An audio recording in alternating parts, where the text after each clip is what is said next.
Okay, here we are with my rather mediocre painting as a tutorial, and with my vast array of colored pencils, watercolor markers, gel pens, more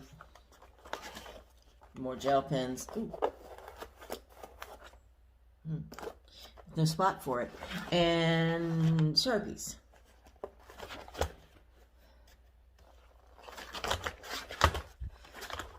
I also have a vast array of Pigma Micron pens, more pens, watercolor markers from Arteza. They're not paying me to say this, but these things are awesome. So I'll be using some of these and some gel pens.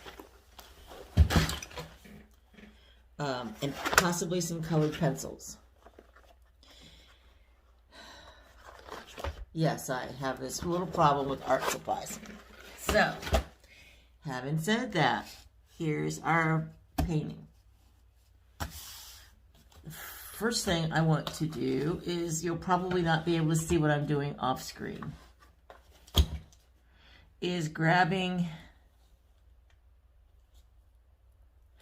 a Pigma Micron. This is a number 2. I'm hoping it still works. It's been a while since I've had them out. These things come in like 8 or 9 different sizes and every color in the rainbow.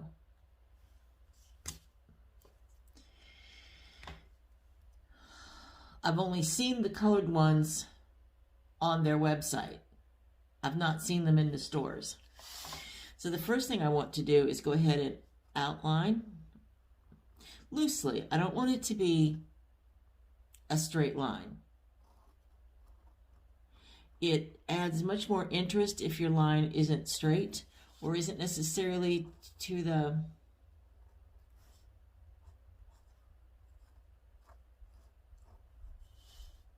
where the paint leaves off, if that makes any sense. And I just want to come in, and that's kind of like a pen and ink thing.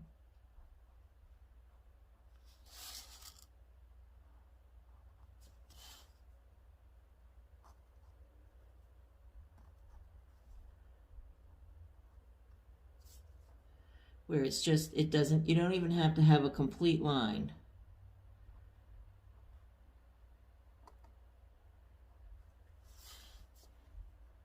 See how just that little bit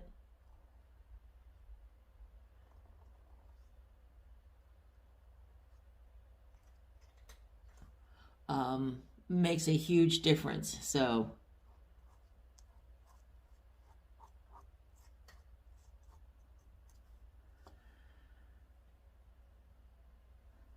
it's kind of pointless to outline the black one, but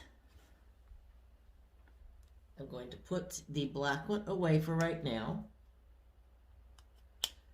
The boat will be largely covered. Okay. Then I'm going to come in with my Arteza watercolor markers, and I want to do a little bit more detail back here. One of my favorite colors is like the olive green. This is olive green. I even picked it out. Now you don't want to start out right on your painter. Flip it over. Is that the color I want to use? Is that going to match with back here? No, not really, is it? So we're going to put it back and get out this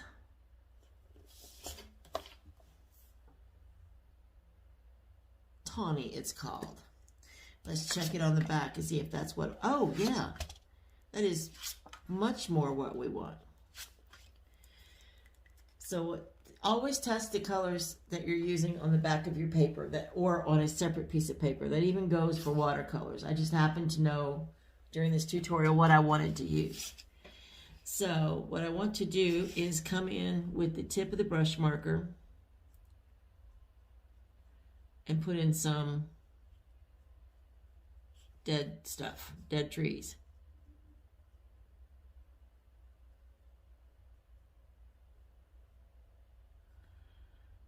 Doesn't have to be real distinct.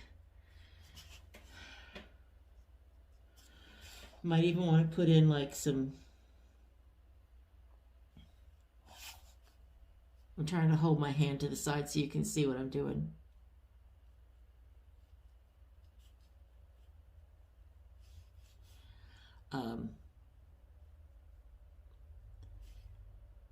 Because some of this stuff it's going to be peeking through.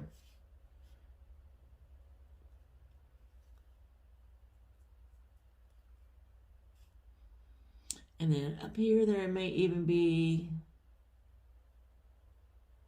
these are just branches. Put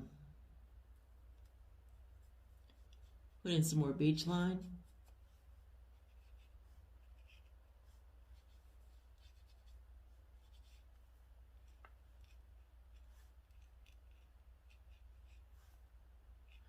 And that's all there is to adding detail to your background. Occasionally you'll want to see some that pop out of the top. You could even put like a bird had landed over there. That doesn't really matter.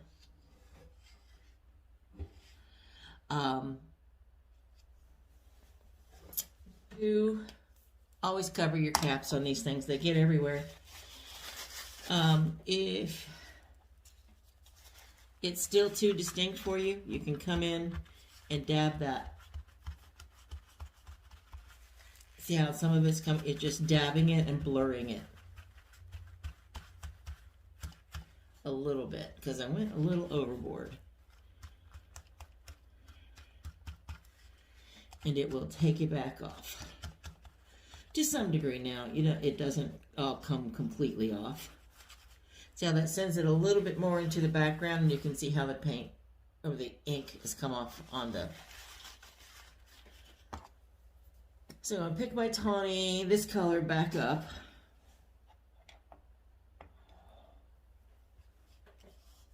And I'm going to put in some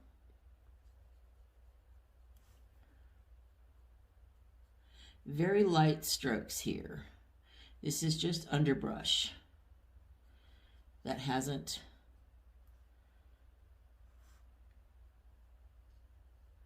see, we have another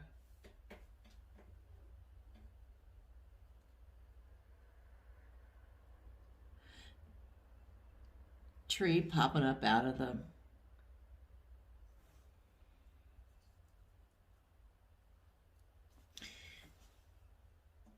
this is a trick I kind of learned all by myself. You wet the very tip of it.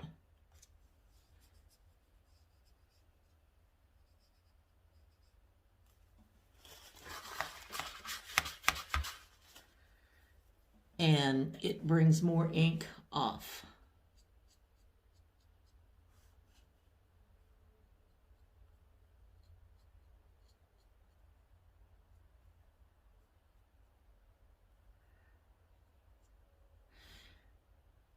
I'm actually going to make a tree here.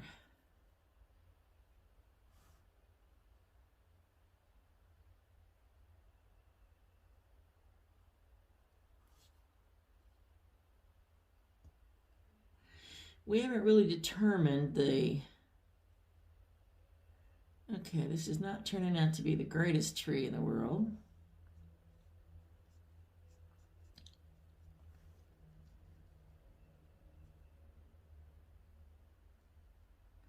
That's where it got struck by lightning.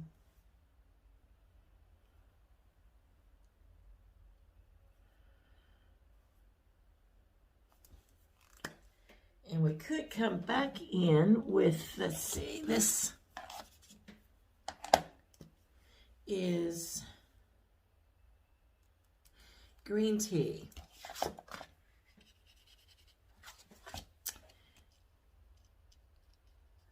So this would be a spring tree.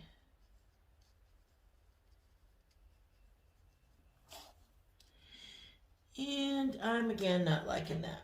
That was kind of a little bit bright. A lot of times it's just an experimentation. There's not enough detail in this as we did with the background, I didn't do enough on this side.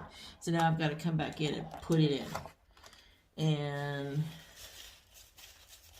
it's a little harder afterwards to put it in. Sorry, I was just reaching for the water. These are water markers, water soluble something or another. It just says real brush pens, but I believe it is ink, water-based ink, it says. I don't know if you can see that. It does say non-toxic, so you could eat it if you wanted to, but I wouldn't advise it.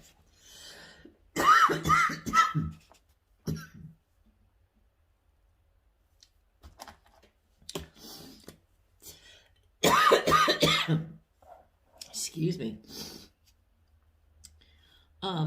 So just stick in a few branches here or there. If we had more time, we could take more time with, and I think on the next series, it's exactly what we're going to do. I'm going to ask her for 6 weeks.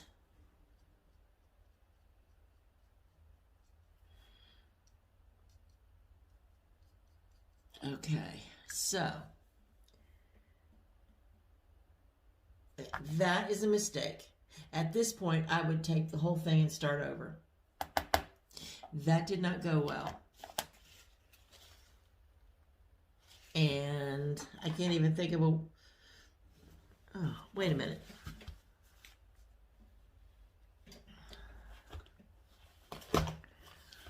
I have...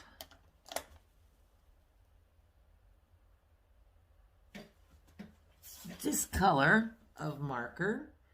This is, I will have to bring my elephant gray. Let's see what that's going to look like. I could turn this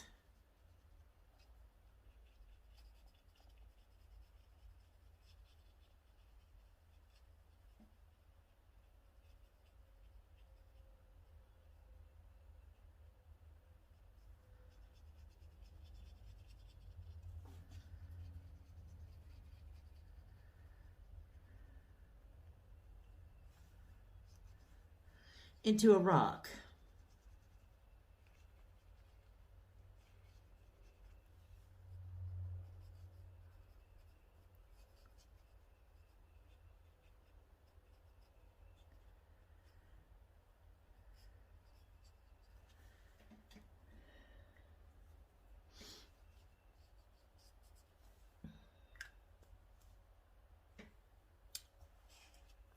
Not necessarily ideal because I come in here with, oh, wow, sorry.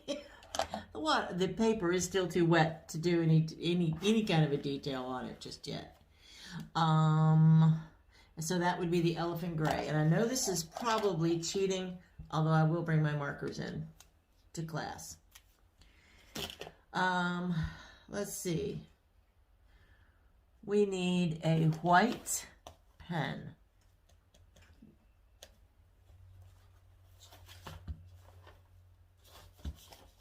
This is the infamous jelly roll I've been talking about, covered with paint. Covered with yellow paint. So what, assuming the jelly roll still works, let's go here. Looks like it does. Come along and put in the water line.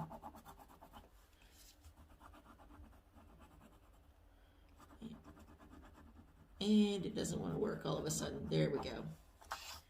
And we put in the water line here.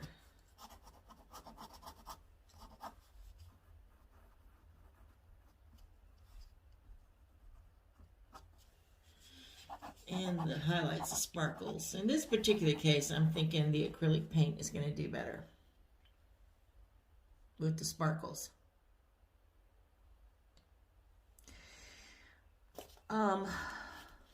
Another thing that can help, and I'll bring these to class too, are colored pencils. Let's see what my white colored pencil does. Not much. Oh, it does make that nice white area.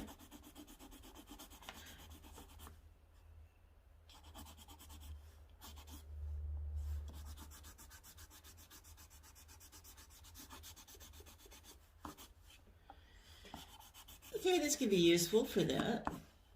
If you wanted to, you could even... So I'm checking to see if I'm picking up any paint, and I'm not.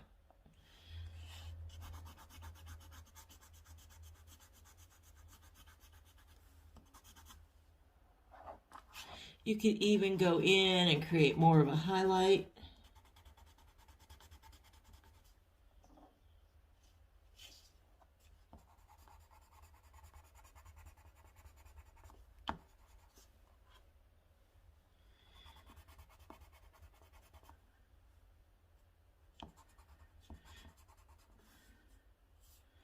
Let's see.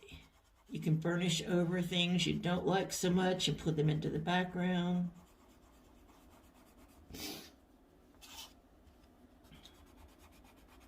So I unsuccessfully, well, it's a rock. That's all there is to it. It's a rock. But you can create like a, ooh, little mist there. That's nice.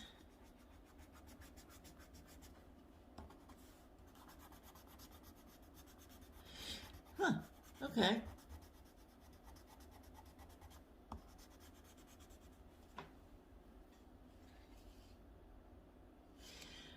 I suppose, nope, not going to work so much for clouds. I just created a storm.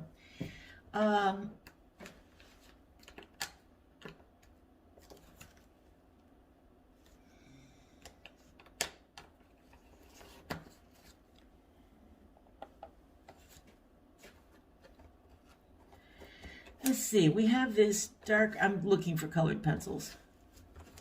I have this dark green pencil over here.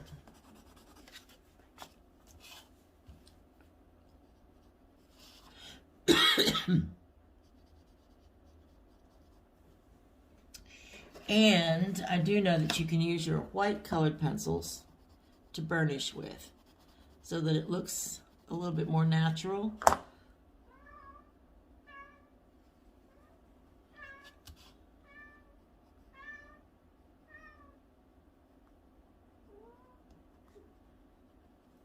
So I just sort of put in a evergreen tree and burnished it a bit so that it blends in. But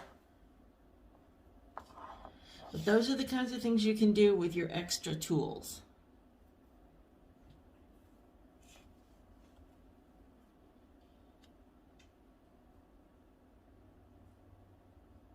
Extra tools meaning watercolor pencil, colored pencils, ink pens, markers, glitter. If this were a slightly better painting, I would use glitter in the clouds and slightly along for the highlights. Although that will say it's not too bad a rock, not too good either, but you know, the whole idea with a landscape is to make it your own. The very last thing I will do with the landscape is come along with, let's see, what color green is this? This is crocodile green. Let's see what color it turns out to be on the paper. I don't... Let's go ahead and give it a shot. There's only one way to... Because I'll use this color marker. You can do this with watercolor paints too. There is no reason why you cannot do this with watercolor paints. And the tawny. So what I'm going to do is come off the page, from off the page.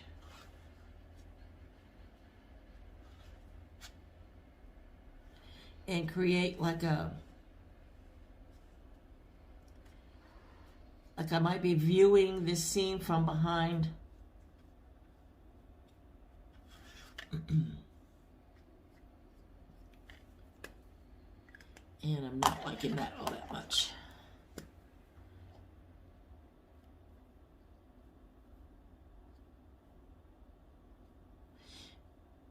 seagrass.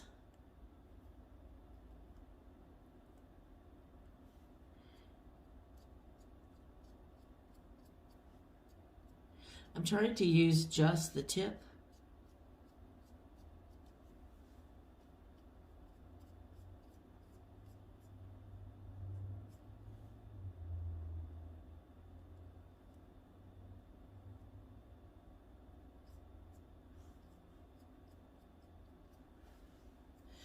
And then I'll put a smaller one over here, because you never do on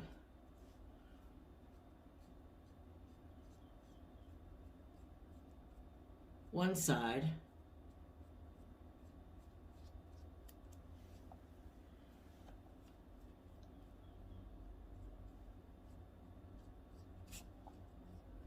What you don't do to the others. I'm sorry, I cannot paint and think at the same time. So I put some of this crocodile green in, so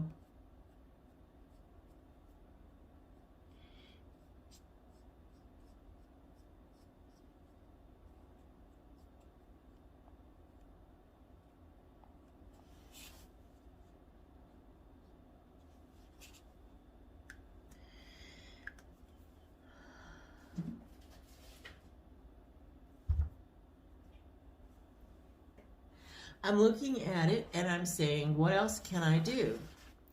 I could take the pigment pen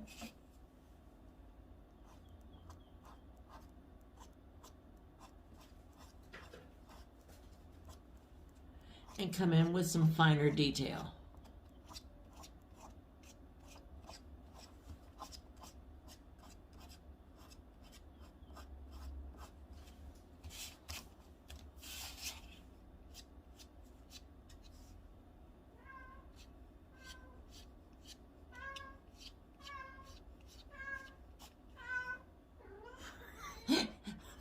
That sound you're hearing is my little girl Gabby bringing me one of her cat toys to look at. It becomes, Mommy, look what I did. So she thinks she's hunting. And this just adds finer detail.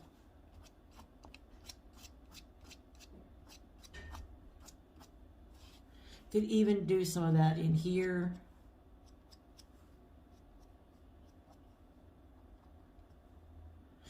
This background green should be switched with that one.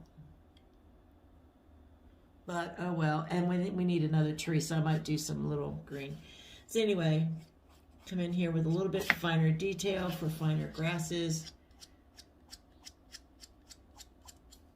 And like we were talking about last week with the, where is the eye going?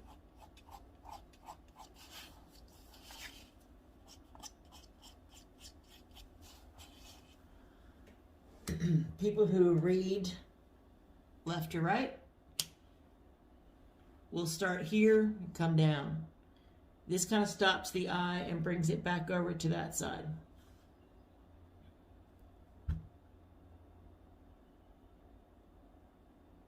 Now, is this an absolutely fabulous painting? No, by no means. I kind of like my lighthouse. And you could, I don't know that I want to do that. I might be messing with it too much. There comes a point where you've just got to stop. Absolutely, without a doubt, stop. Because you're in danger of messing it up.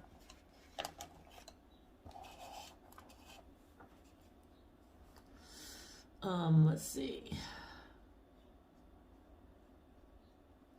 I didn't want to leave that one lone little tree back there, so we're going to put that one in too. Just sort of let it disappear into the background. Burnishing it in so that it does disappear into the background, but it's a different color. So let's put one over here too. It's a far different color than what we've been using. And no, that's not how you actually do pine trees. But then again, we want them to be in the background, so there's no detail. And then come over here, there's another pine tree. Disappearing into the mist.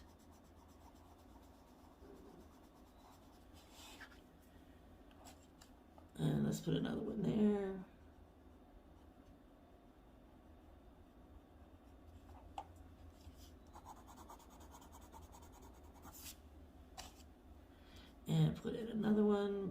let's see.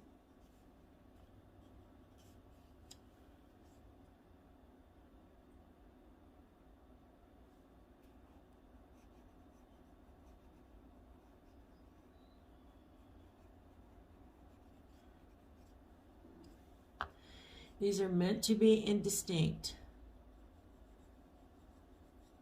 but enough that you know they're there.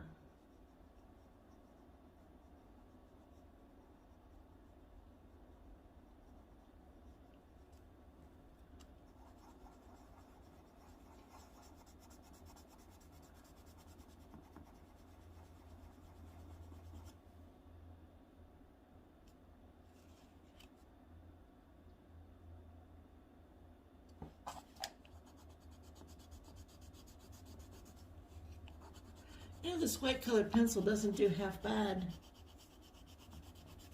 at adding the sparkles on the water.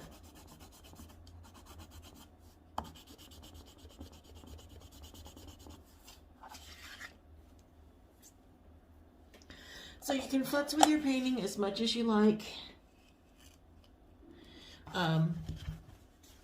with as many different materials as you would like. You saw me use colored pencils, markers, and pens.